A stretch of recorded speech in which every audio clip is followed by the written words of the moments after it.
Friends, எல்லாருக்கும் வணக்கம். இன்றைக்கி நம்ம நிக்கிஸ் கிச்சனில் ரொம்ப சூப்பரான ஒரு சால்னா செய்ய போகிறோங்க. இந்த சால்னாவில் நம்ம எந்த காய்கறியும் போடாமல் எம்டியாக சால்னா செய்ய போகிறோம். இது கடைகள்லாம் நம்ம சாப்பிட்ருப்போம், ரொம்ப சுவையாக இருந்திருக்கும். அதே டேஸ்ட்டில் நம்ம இன்றைக்கி வீட்டில் செய்யலாம். இட்லி, தோசை, பரோட்டா, சப்பாத்தி இப்படி எல்லாத்துக்குமே பொருந்தக்கூடிய இந்த சால்னாவை எப்படி பண்ணலாம் அப்படின்னு பார்க்கலாமா? வாங்க கிச்சனுக்குள்ளே போகலாம். சால்னா பண்ணுறதுக்கு ஒரு பேனில் ஃபஸ்ட்டு 1 டீஸ்பூன் எண்ணெய் சேர்த்துக்கலாம். கொஞ்சமாக சேர்த்தா போதும். சில பொருட்களை நம்ம வறுத்து அரைக்க போகிறோம், அதுக்கு தான். எண்ணெய் சூடானதும் 1 டீஸ்பூன் சோம்பு, கூடவே கொஞ்சமாக பட்டை, 2 கிராம்பு, 1 ஏலக்காய், கல்பாசி இந்த அளவுக்கு சேர்த்துக்கலாம். அப்புறமா நல்ல கலர் கொடுக்கறதுக்காக காஷ்மீரி சில்லி 3 சேர்க்குறேன். 1 நிமிஷம் நல்லா இந்த எண்ணெயில் வறுத்துக்கலாம்.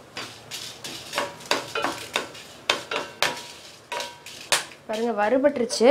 இப்போ இதில் ஒரு 5-6 போல் சின்ன வெங்காயம் உரித்து முழுசாகவே சேர்த்துடலாம். நான் ஜீரகத்தூள் பின்னாடி சேர்க்க போகிறேன், அதனால் சீரகம் சேர்க்கலை. நீங்கள் அப்படி சீரகத்தூள் இல்லை அப்படின்னா இந்த ஸ்டேஜில் ஒரு 1/2 டீஸ்பூன் மட்டும் சீரகம் சேர்த்துக்கோங்க.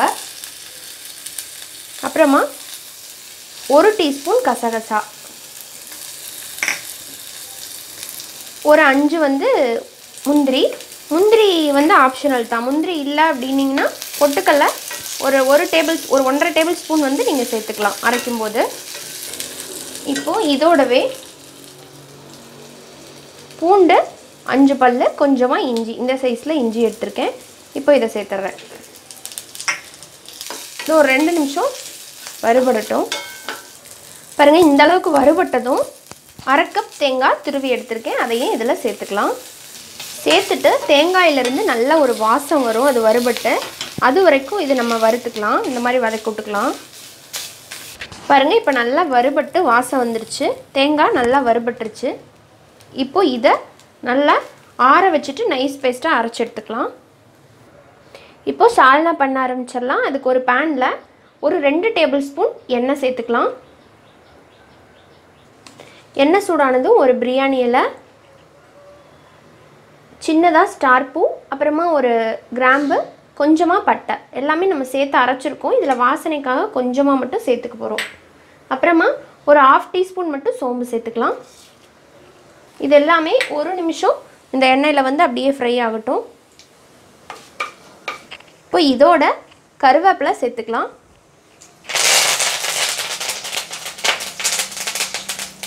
ஒரு பச்சை மிளகா, இது வாசனைக்காக தான், வேண்டானா விட்டுருங்க.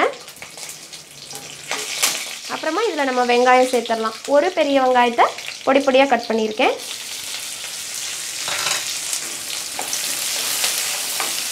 ஒரு 2 நிமிஷம் நல்லா வறுபடட்டும். வெங்காயம் வதங்கிடுச்சு.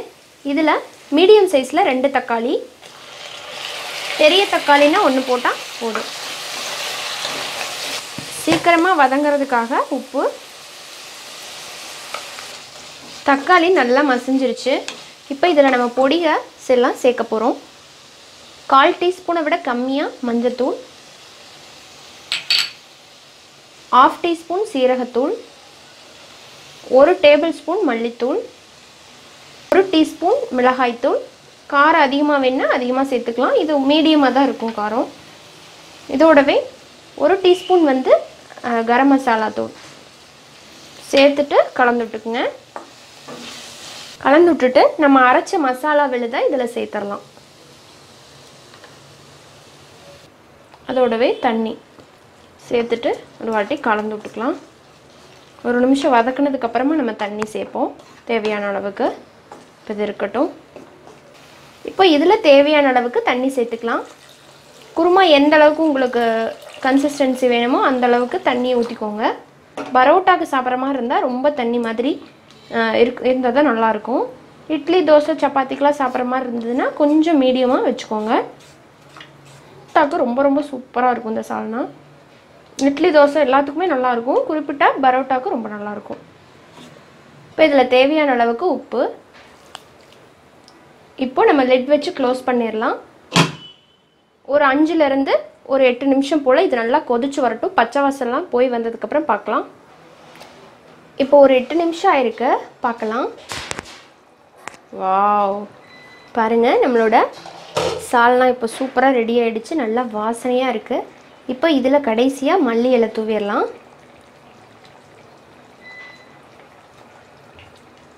தூவிட்டு நல்லா ஒரு வாட்டி கலந்துட்டுட்டோம்னா நம்மளோட சால்னா ரெடி.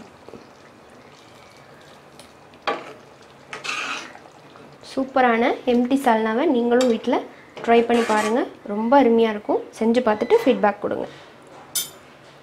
இந்த வீடியோ உங்களுக்கு பிடிச்சிருந்ததுன்னா நம்ம சேனல் நிக்கிஸ் கிச்சனை சப்ஸ்கிரைப் பண்ணிக்கோங்க. கூடவே இருக்கிற பெல் சிம்பலையும் கிளிக் பண்ணிக்கோங்க. இது போல் இன்ட்ரெஸ்டான இன்னொரு வீடியோவில் நம்ம மீண்டும் சந்திக்கலாம். நன்றி, வணக்கம்.